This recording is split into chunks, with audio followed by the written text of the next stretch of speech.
Welcome back, everyone. Before we dive in, be sure to drop your thoughts, feelings, and lessons in the comments below.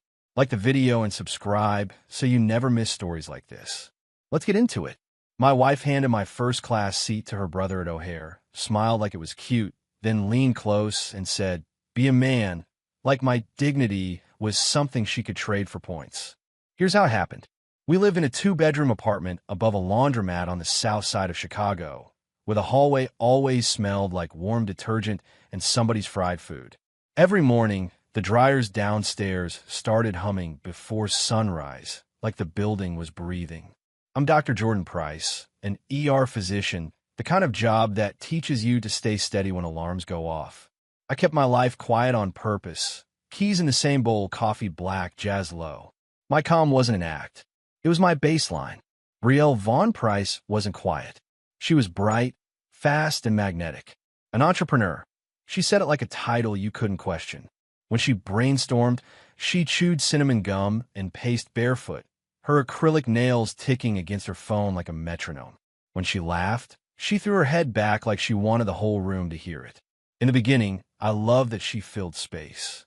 I thought it meant she'd fill ours with joy. We met at a fundraiser in Hyde Park, one of those events where everybody wears confidence like cologne. She told me she liked my voice because it didn't chase attention. "You don't perform," she said, watching me the way people watch Card Trick. I told her I liked how she looked at the world like it owed her opportunity. She smiled and said, "It does." It was bold. It was funny. It was dangerous in a way I didn't recognize yet. Early Brielle was romantic in small, specific ways. She'd text me a photo of a sunset from the parking lot and write, "Your shift is stealing you from me again." When I got off work, she'd meet me outside the hospital with a paper bag of fries, then feed me one like I was a kid she liked spoiling.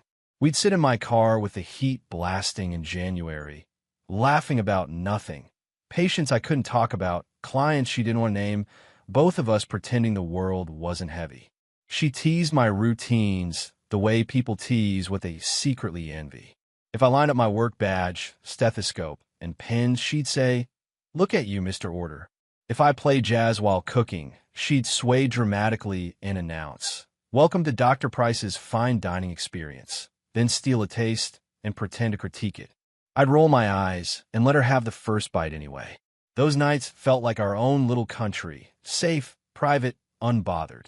The first real crack showed up in a place that should have been harmless, a late-night diner off 79th, the kind with sticky menus and coffee that tastes like it's been thinking about being coffee. I went to pay and realized my phone wasn't on the table.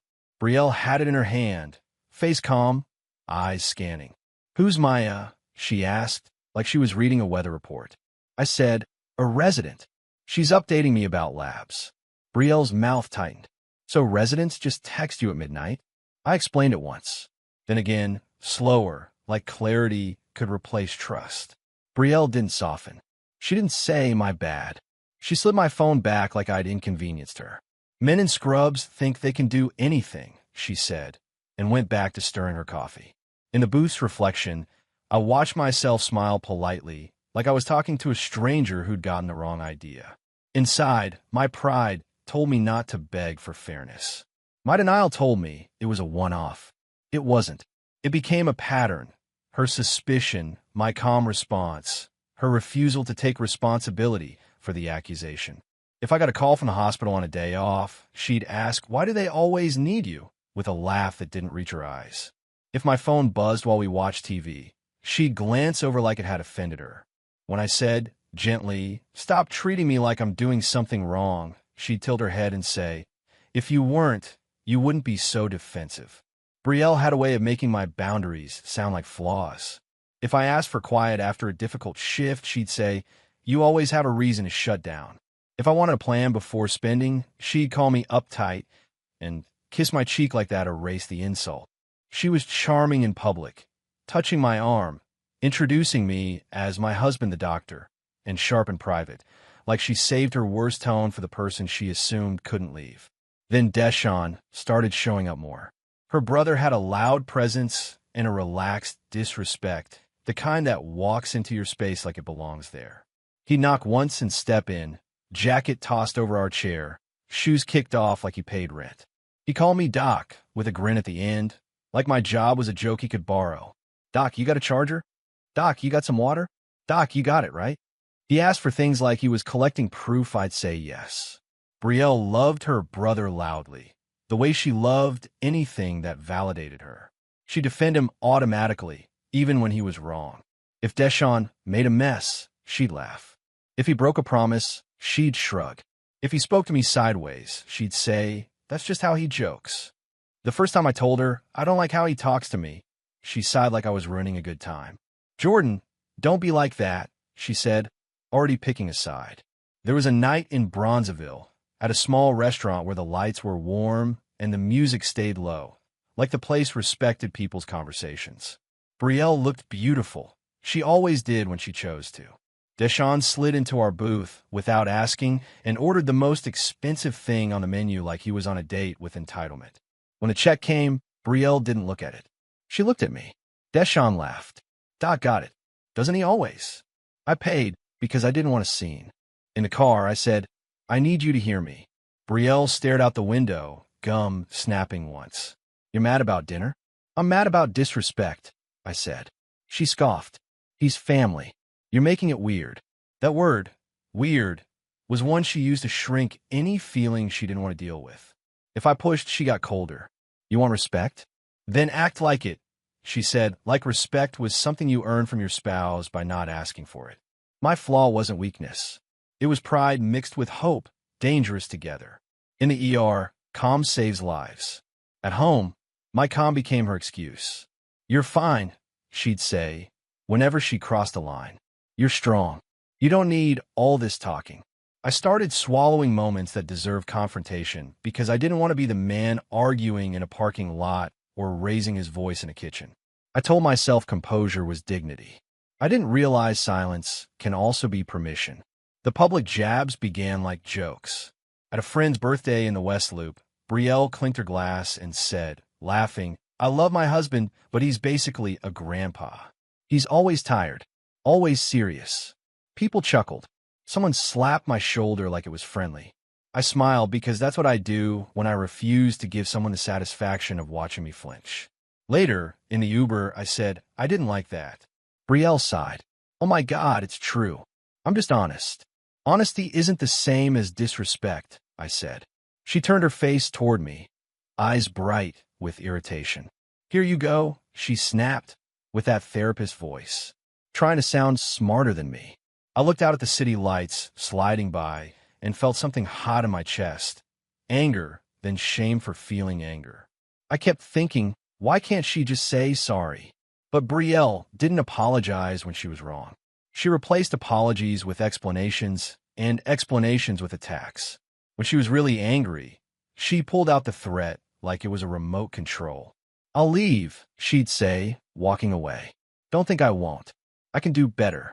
It was always delivered casually, like ordering coffee. And because she was sweet again afterward, because she'd cook, laugh, flirt, post pictures, I started doubting myself. I'd stare at her sleeping face and tell myself I was overreacting. I kept rereading her tone in my head, not because I didn't understand it, but because I needed to believe I was misinterpreting it. I try to fix things the way I fix chaos at work, with structure, date nights, plans, clear conversations. Brielle treated structure like control. "You schedule love," she'd say, rolling her eyes, even though she liked the nice restaurants and the little weekend trips. I took her to a comedy show near River North, and she laughed until she cried, then grabbed my hand and said, "You're my safe place." That line held me for weeks. I didn't notice how safe place slowly started meaning quiet place I can step on. Deshaun's presence grew heavier. He always had an emergency. His car note, his rent, his business idea needed a quick loan. Brielle would bring it up like she was asking what we wanted for dinner. "Deshaun needs help," she'd say. If I asked questions, her face would harden. "You're really going to sit here and count his problems?" "I'm going to protect our household," I'd answer. She'd laugh. "Dr. Money got you acting brand new." Then she'd tell Deshaun, loudly, he's tripping, like my concerns were entertainment.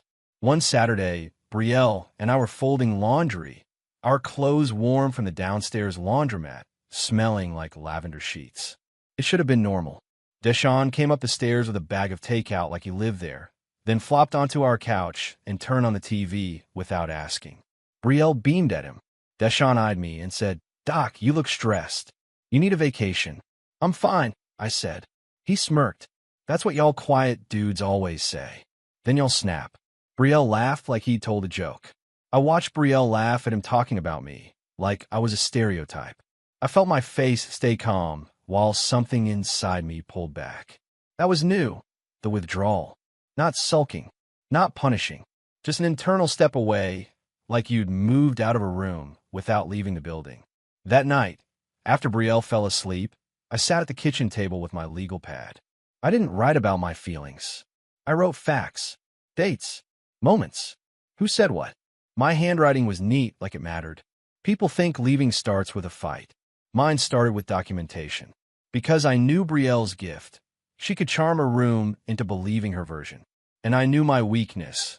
I stayed quiet so long that if I finally spoke, people might think it came out of nowhere. I wasn't planning revenge. I was planning clarity. Every time she dismissed me, every time she insulted me, every time she used Deshawn to humiliate me, I wrote it down. Not to punish her. To remind myself I wasn't imagining it. Brielle noticed my change, but she misread it. "You've been acting differently," she said one evening, tapping her nails against her glass. "Are you mad?" "No," I said honestly. I wasn't mad anymore. "Then what?" she asked. I shrugged. "I'm thinking." Brielle laughed. "Don't think too hard, Jordan. You'll hurt yourself." She smiled when she said it, like it was cute. I smiled back, because my face had learned to behave. Inside, I felt the first real grief, quiet, heavy, undeniable. The trip that led to O'Hare started as Brielle's idea. She landed a spot at a small business expo in Los Angeles, and she was thrilled. Hair done, outfit planned, voice bright. "This could change everything," she said, chewing cinnamon gum like she was chewing confidence. I was proud of her, genuinely. I booked the flights as a gift, used points I'd saved from hospital travel and conferences. I chose first class because she hated feeling cramped and because I thought comfort could be kindness. The night before we flew out, Deshawn came over to help with something that didn't need help. He sat at our table while Brielle packed, scrolling on his phone, making comments. "LA? That's what I'm talking about," he said. "You'll need a +1?" Brielle laughed. "Stop." Deshawn looked at me. "Doc, you got that doctor's money. Bring me." I didn't laugh. Brielle did. "He's joking," she said, as if that automatically erased the disrespect. In the morning, Chicago was bitter cold. The kind of wind that finds skin under your coat and punishes it. Brielle wore a long camel coat and sunglasses like she was already on the red carpet. Deshawn tagged along to the airport because he wanted breakfast. I should have questioned that. I didn't. Again, pride, hope, denial. At O'Hare, Deshawn trailed us like a shadow, cracking jokes and calling me Doc every third sentence. Brielle's laughter sounded too bright for the hour. At the gate, we stood in line. I held our boarding passes in my hand, neat stack, everything in order like my brain needed it. Deshawn leaned into Brielle and said loud enough for me to hear, "I know you got first class. Don't do me like that." Brielle smiled and said, "Relax." Then she glanced at me with a look that wasn't asking. It was deciding. I felt my stomach drop just a little, like my body knew before my mind admitted it. The agent announced first-class boarding. I stepped forward past Reddy. Brielle's hand slid in, smooth as a pickpocket. She plucked my first-class pass from my fingers and turned, no hesitation, placing it in Deshawn's palm. Deshawn's grin widened like he'd won a bet. "That's love," he said. I stared at Brielle. "Brielle," I said quietly, "that's my seat." She leaned in, smiled small, eyes sharp. "Be a man," she murmured. "You'll survive." Then she walked ahead like nothing happened. People around us pretended not to watch, but airports are theaters. Everybody notices. I felt heat rise in my face, shame, anger, disbelief, all of it trying to force its way out. I wasn't satisfied. I nodded once. "All right." Brielle's smirk returned, confident and smug. She thought my calm meant surrender. She didn't understand that my calm had changed. It wasn't patience anymore. It was the final form of detachment. I boarded the economy and sat down like I belonged there. My seat was near the wing, the kind where the engine noise makes you feel boxed in. I put my earbuds in and played jazz low, not because I wanted music, but because I needed a barrier between me and what I felt. I watched Brielle settle into first class with Deshawn, laughing, posing for a picture she didn't post yet. She turned once, glanced back at me, and smiled like she'd trained me. I looked away. My hands were steady. My chest felt hollow. On flights, I usually sleep. That day I thought. I opened my notes app and wrote a single sentence. O'Hare seat, be a man, public. Then I texted my friend from residency, Nia, who'd become an attorney after med school. Need a clean separation process. No drama. Call when you can. My thumb hovered over for half a second. Not because I wasn't sure, because I was grieving what that text meant. Then I pressed send. Halfway through the flight, Brielle walked back with that public wife glow. You good? She asked, voice sweet enough to fool strangers. She leaned down and kissed my forehead quickly, like a performance cue. See, she whispered. Not that hard. I looked up at her face, beautiful, familiar, distant. I'm good, I said. She smiled and walked away like she'd handled child. I sat there and realized something painful. She enjoyed humiliating me because she believed I'd never leave. Los Angeles was bright and dry, so different from Chicago's cold that it felt like stepping into someone else's life. Brielle glided through the expo like she belonged there, laughing too loud, handing out cards, saying love that and absolutely in a practiced tone. I stayed close but quiet, observing. Deshawn followed her like a bodyguard who wanted attention, commenting on women, asking people for discounts, calling me Doc like I was a mascot. Brielle didn't correct him once. She smiled and kept moving. The hotel room was small but nice, with a view of traffic and palm trees. That first night, Brielle flopped onto the bed and said, See, this trip is good for us. Deshawn's laughter echoed from the hallway. He'd gotten a room on our floor because Brielle insisted. Why is he here? I asked softly. Brielle's face tightened. Don't start, she said. He's my brother. You're not going to control me. I stared at her, then nodded once. Okay. She mistook that for defeat, too. The next morning, she woke up cheerful, like last night hadn't happened. That whiplash used to confuse me. Now it clarified everything. I watched her apply lip gloss in the mirror, humming, cinnamon gum snapping. You're being weird, she said casually, sensing my silence. I'm not being anything, I replied. I'm just here. Brielle turned and smiled. Good, she said. Stay there. She meant it as a joke. It landed like a verdict. On the flight back, the same dynamic repeated without the same sting, because the sting had already done its job. Deshawn lounged in first class, taking selfies, making comments. Brielle laughed, pleased. I sat in economy, wrote a list of practical steps in my notes app, and felt my emotions turn into something usable, resolve. I wasn't plotting revenge. I was building an exit with the same care I used to chart a patient. Methodical, documented, time-stamped, legal. Back in Chicago, the air hit us like a slap, cold, sharp, familiar. At home, Brielle tossed her coat on the chair and said, like she was discussing groceries, next time don't be dramatic. Deshawn needed that seat. You're a grown man. I looked at her. There were 100 responses I could have given. I chose the truth. It wasn't about the seat, I said. Brielle rolled her eyes. Here we go, she muttered. Man up, she added, walking away, like she was closing the conversation with a stamp. That night, I did my routine anyway, shower, scrub my hands too long, stare at the steam like it could erase last year. I stood in the bathroom and watched my own face in the mirror. Calm eyes, tired mouth. I thought about the version of me who used to drive across town with fries for Brielle because it made her smile. I thought about the version of Brielle who used to meet me outside the hospital and call me her safe place. I felt grief, not for her exactly, for the lie I'd been living in. The next morning, I went to work like normal. In trauma bays, I was steady. With the nurses, I was polite. With patients, I was kind. My life didn't collapse because my marriage was. That's one thing people don't talk about. You could be heartbroken and still functional. After my shift, I didn't rush home. I went for a long walk through Jackson Park, hands in my coat pockets, letting the cold clear my head. I told myself, you don't need to be loud to be done. Over the next 2 weeks, I changed my behavior in small, quiet ways. I stopped funding chaos. When Brielle mentioned a business expense that sounded like another shopping spree in a different outfit, I said, no. She laughed at first, thinking I was joking. When she realized I wasn't, her voice sharpened. What is wrong with you lately? She demanded. Nothing, I said. I'm just not doing that anymore. She stared at me like she'd never seen me before. In a way, she hadn't. Brielle tried every tactic she had. Charm, anger, tears that appeared fast and disappeared faster. She'd soften her voice and say, Babe, are you okay? Talk to me. When I didn't rush to reassure her, she'd switch. You're punishing me, she accused. I'm not punishing you, I said. I'm choosing. That word, choosing, made her restless.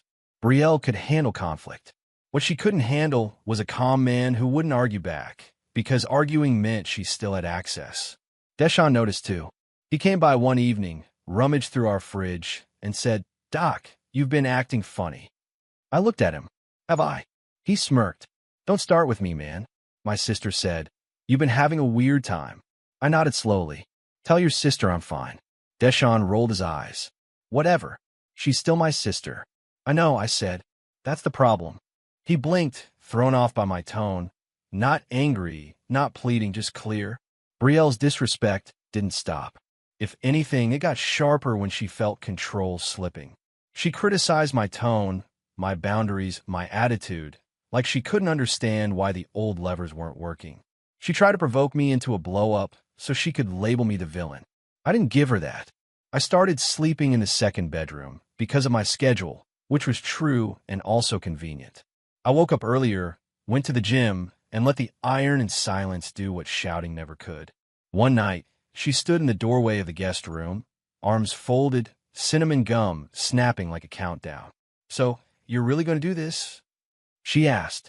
Do what? I said. Act like I don't exist. I sat up slowly. You exist, I said. You just don't get to run my life. Brielle laughed, short, sharp. Oh my God. Listen to you. She shook her head. You're not leaving me, Jordan. Her certainty was almost impressive. It was also exactly why she'd kept escalating. The paperwork moved quietly in the background. Nia gave me a checklist. I followed it like a protocol. Separate finances, secured documents, change passwords, confirm lease options, keep communication clear and minimal. I didn't hide money. I didn't do anything reckless. I did everything the way I do medicine, by the book. It wasn't about winning. It was about leaving with my dignity intact and my life unentangled. I kept receipts. I kept records. Calm doesn't mean carelessness. The first real consequence Brielle felt wasn't emotional. It was practical. A payment came due that she'd assumed I'd handle. She brought it up casually while scrolling. I need you to cover this today, she said, like she was asking me to pick up milk. I didn't raise my voice. No, I said. She looked up slowly. Excuse me? I'm not covering it, I repeated. Brielle stared like she was watching a magic trick. Then her face tightened. You're really doing this to me?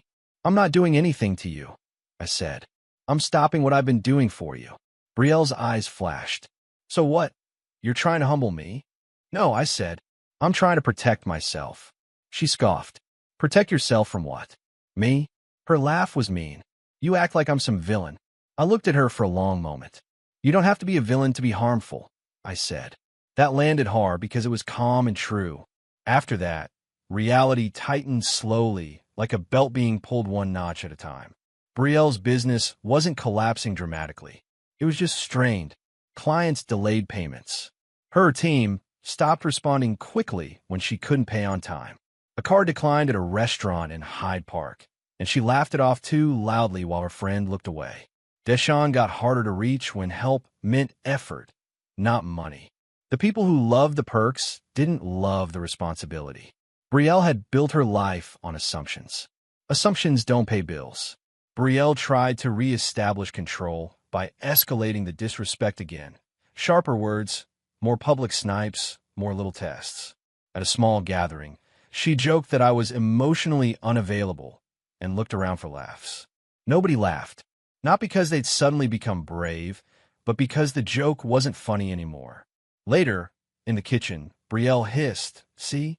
Now you're embarrassing me." I blinked. I didn't say anything. "Exactly," she snapped. "You're making me look crazy." She was close. She was almost aware. Almost.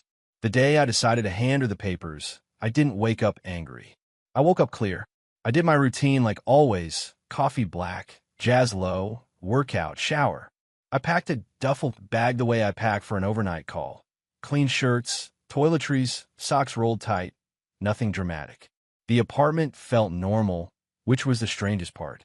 Downstairs, the laundromat machines hummed. Outside, a bus side at a stop. Life kept going, indifferent. Brielle came home mid-pack, sunglasses on, gum chewing, still in the mood of a woman who believed she ran the room. She stopped when she saw the bag. "What is this?" she asked, laughing once like it was a prank. I zipped the duffel. "I'm moving out," I said. Brielle's smile dropped. She tried confusion first. "Because you're in your feelings about a seat?" Then anger. "Are you serious right now?" I looked at her. "It wasn't the seat," I said. "It was you." Brielle scoffed hard, like she could blow my decision away with disbelief. "Oh my God," she snapped. "So, you're just going to throw away a marriage?" I opened the envelope on the table and slid it toward her. "It's separation," I said. She stared at the papers like they were written in another language. "You already?" she whispered. "Yes," I said, quietly. Brielle's hands started shaking.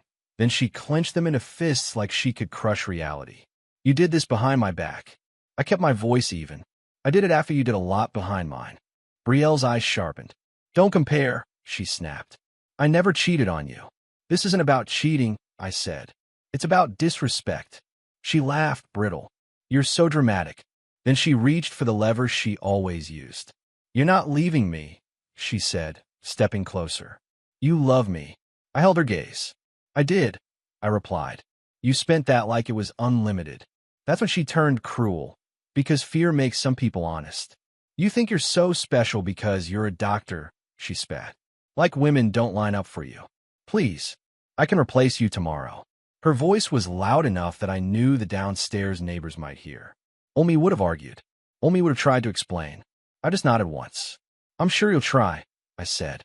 Brielle froze, thrown off by my lack of reaction, like she'd thrown a punch and hit air. Deshawn showed up that evening, because Brielle called him like she always did when she needed backup. He stormed in, chest out, voice loud. "Doc, what are you doing?" he demanded, like he had authority in my home. I looked at him calmly. "I'm leaving," I said. Deshawn laughed. "Man, stop playing."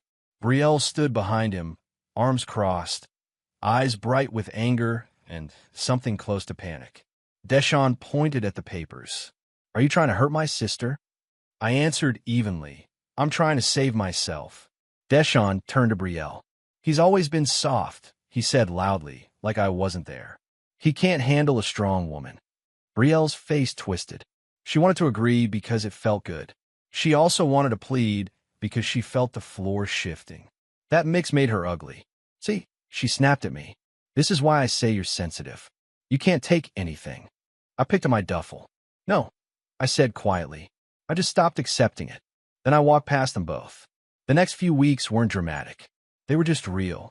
Brielle texted, called, switched tones, tried sweet, then mean, then sweet again. Sometimes she sounded like she missed me. More often, she sounded like she missed what I provided. Stability, money, a quiet man to blame when she felt out of control. Deshawn stopped acting bold when he realized I wasn't funding anything anymore. Brielle's support system thinned the way it always does when benefits disappear. People love you out loud when it costs them nothing. One night, Brielle left a voicemail that was mostly silence and breathing. Then her voice, small, unfamiliar. "Jordan," she said, "I didn't think you'd really do it." I listened once, then deleted it. Not out of spite, out of closure. She didn't think I'd leave because I had trained her not to. By swallowing every insult, I had taught her my dignity was flexible. I hated that truth, but I owned it. Growth doesn't always feel empowering. Sometimes it feels like embarrassment finally turning into wisdom. Months later, on a cold Chicago morning, I walked past the laundromat, heard the machines humming, and realized I could breathe without bracing. My life was quieter, cleaner, mine again. I didn't win anything public. I didn't need to. Brielle didn't collapse overnight. She just had to live with the weight of her choices without me holding it up. I kept my routines, my calm, my self-respect, and the last thing I ever gave her was the only thing she couldn't take from me, my silence with a spine. If you made it to the end, you understand this wasn't about a seat. It was about respect. Like the video if you believe dignity is non-negotiable. Subscribe for more real stories like this, and comment spine if you've ever had to choose peace over proving a point. And if you want the next story, I'll pin the one that hits even harder. Check the pin comment. The end.